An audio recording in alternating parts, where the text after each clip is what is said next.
I said I would do a short video talking a little bit about the rig, the setup that I was running at the UK Nationals a couple of months back now. It's the new Carisma Range Rover Custom. It's the 2.1 version of the SCA-1A chassis. It's a great bit of kit. I was running it at the Nationals, completely stock. You know, it's a kit you buy, you paint it yourself, you build it, all the rest of it. But I said I'd show a little bit about how I built it, just the suspension setup and how I've got it running and so on, the batteries, the electrics I'm using and so on, just to give people a bit of an insight into what I was doing on the day. The truck did get a little tiny bit of damage on the day, not massive amounts, there's like a tiny crack on there, but that was using the snorkel as a bit of an anchor, which caught up on a few bits and pieces during the day. Not as much as I thought it would. I thought it'd be a bit of a hook on there, but it didn't. It was good, and it didn't get ripped off either. You know, it stayed on all day, which was quite impressive. And the only other thing, if you look that way, you'll see I'm missing my wing mirror set. But actually, I fit the wing mirrors on most of my rigs with elastic, so they don't get broken off. But I didn't glue the insides in. That one stayed in. That one didn't. But the rig itself, you know, bodywork aside, it's in great condition still. You can see I was running it all down. So let me get the body off, because the chassis is more topic of the day today. I have run the rig a few times since the Nationals, so you know it's not like it's just been sitting on the shelf ever since, and I've had it out a few times. My son Maximus, he's mad for it, so you know we go out quite often, luckily, which I'm very privileged about. There you go, there's the body. If you want to know any more about the body, I can always do another video. I mean, the main thing I suppose is the kind of modifications on the custom one. So you've got the wheel arches, you've got the smaller bumper, which a lot of people actually cut the original bumper down to look like that anyway. It comes like that in the kit now. These arches do mould around that cut down bumper as well. And all this stuff will fit on your existing Range Rover bodies if you have the old body. And the snorkel, which has actually just got a couple of screws inside and a bit of plastic to hold it all in place. The arches are just held in with small screws. A couple of them did rip on me during the day, but that was a mega easy fix. I just put the washer and put the screw back in, held perfect ever since. So yeah, there's the body. I'm going to take that to one side for the minute. Concentrate on the chassis itself. The chassis, it is the SCA-1A version 2.1. It's the 285mm wheelbase, so it's a shorter wheelbase, which is what I love driving. The actual setup I did, which I suppose you could say is my kind of taste, I've got the rear suspension set to its softest setting, so I've actually got the collar at the top as high as it will go. The front I've got it down about 1 centimetre, just to give a bit more kind of compression there, because there's a bit more weight up there with my battery. The battery I was running on the day, it's an Ovonic 2-cell 5000. Lovely battery's been using them for years. The rest of the electrics that are going on in here, I've got the Spectrum, little tiny waterproof receiver there, and the Spectrum radio. I use the DX4C, but I'm actually in the process of swapping that out for a DX5C hopefully. Just don't know which colour to go for yet. That shit's been decided. And then the speed control, I've got the Leaf.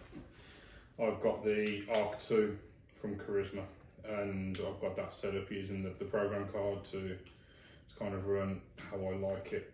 A lot of it is the stock settings though, because when we were developing it, you know, we worked together as a team to get those kind of reset nice. So if you do have the Arc 2 and you leave it set on the presets, you will get good performance out of it. I don't tend to change much on there at all, really. The motor that I'm running, you can't see it, but it's a Carisma 17-turn 5-pole motor. Again, lovely bit of kit. And kind of what we're talking about, the drivetrain and the motors and stuff, it's always nice to see this, but if you watch as I rotate the wheels, you'll see the drive shafts, hopefully. I don't know if the camera will be picking up, but you see the drive shafts spinning in opposite directions. That's the anti-torque twist ATT. New drivetrain gearbox that's fit to the 2.1, so you kind of get in the kit. It is an upgrade that a lot of people have done to the original SCA-1Es. It's a really common upgrade as well, because what it's doing is it's creating a downward force on the front and rear of the vehicle when you're driving, instead of traditional torque twist, which actually lifts the front wheel or the back wheel, depending on the orientation of your gearbox when you put a torque kind of acceleration on it. So that's kind of how that's running there. What I was going to talk about on the body, on the chassis even, the servo that I'm running, it's just Amazon eBay special, costs about, I think it's about 15 quid maybe, tops. I normally go for the Savox, so I'm a big fan of the Savox servos, the SW0231 MG servos, my usual go-to, but I see a lot of people talking about these in the forums, so on Facebook, and everyone goes on about them. So I thought I'd give it a shot, see how it's going, and so far so good. You know, it's all I use at the Nationals. It's 25 kilograms, metal geared, it's waterproof, it's got a picture of a truck on the side. The servo that I'm running on there, if you can see that there, that is actually just an alloy boom racing one. It's just a 25 tooth standard servo horn, nothing particularly special about it. Does the job nice. Haven't upgraded anything else on the chassis. It hasn't got the steering upgrade on there. It hasn't got anything that didn't come in the kit, basically. I haven't added any extra bearings. The grease that I use, I've got kind of the red silicone grease in the gearboxes, and the shocks, I've built them with a 500 CS2, which I think is about 40, 45 weight maybe, oil. And obviously constructed them with the green slime kind of associated shock builders to stop them leaking or anything like that, and they are lovely and smooth. You know, it's kind of just what I need in there. So that's the chassis itself. When it comes to the actual mounting of the body, because I like my trucks to sit quite low, so I run them kind of not full droop, but I do run the bodies low. They do catch a tiny bit, the wheels do, but not enough to cause me an issue. So you know, that's kind of the height that I'm running them at. So you can see where I've got it loaded on here. I'll drop that on there just quickly, just to show you. You know, you get an idea of how I like it sitting down on the wheels. The body posts, just so you know the heights I've got mine at, the rear ones, I've got 4 holes showing from the top of the shock tower to the bottom of the extender that comes in the Range Rover body kit. And then on the front ones, I've actually only got 1 hole showing above the shock tower. I have cut the bottom of the body post off to allow me to go that low with this. So you do need to do that. But that's kind of it really. The other thing that I said I'd do, and I'm going to do this on the same video, because a few people have asked me this now, and it's something I keep playing with the idea of doing, is actually swapping out the plastic 3-piece beadlock wheels that come in the kit with the upgrade out of the old custom kind of deluxe SCA 1E version 1 Range Rover kit. I had the 3 spoke alloys running on my white Range Rover, as some of you guys will know. Sparkles are called her. You might not even be able to see in this light, but this shell's actually just a sparkler, if not a little bit more so. But yeah, let me get this body back on here. Just get that in there. Get the clips back on, and then I'll swap the wheels over, and you'll be able to see how it looks. Because the one thing that we did with those wheels back when we first released them was we changed the offset on them so they tucked themselves in nicely underneath the body for that scale look. And you know, that was always it's always a big thing for me. I really like the wheels to kind of match. And if you see now, I mean, the way it's actually set up, if I kind of put something flat against there, you can see the edge of the wheel, hopefully on the camera, the edge of the wheel meets with the edge of the mudguard with the wheel arch, and that's kind of it's actually a standard for MOTs in the UK at least, that you're not allowed wheels to protrude outside the bodywork because it's a danger.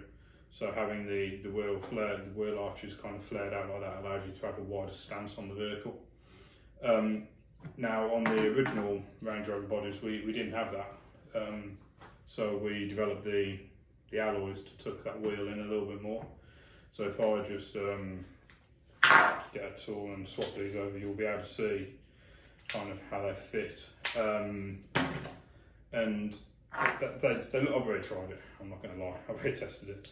They look good though, and you know, it's probably something I will go for, but I'm tempted to get maybe, I don't know, because you can get hexes, kind of alloy hexes with a small extension on them, and you put those on and I think it'll be absolutely fine, but that you need to do it in such a way that it's not going to affect the actual axle too much. So if we get that on there,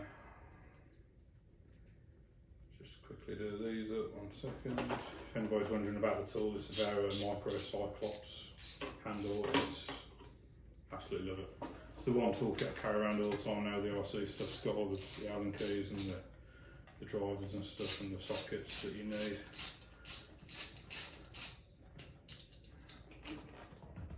Let's put those to one side a second, drop this on here. And you'll be able to see, I mean, like I say, it looks great. It's just the wheel sits in just that little bit more than I'd like personally.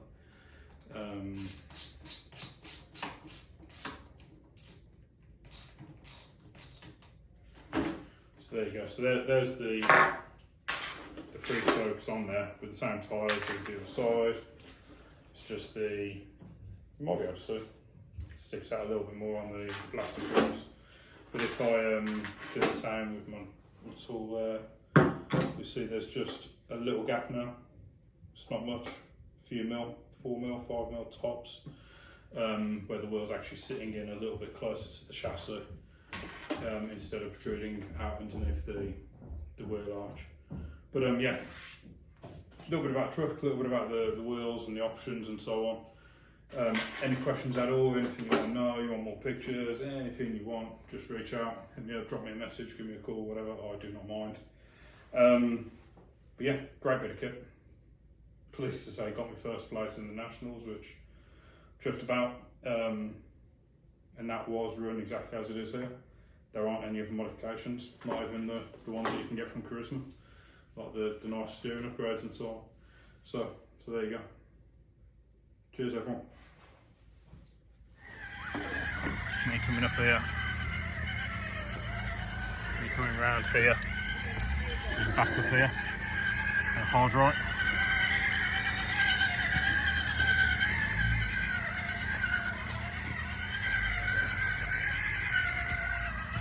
You're going up there now.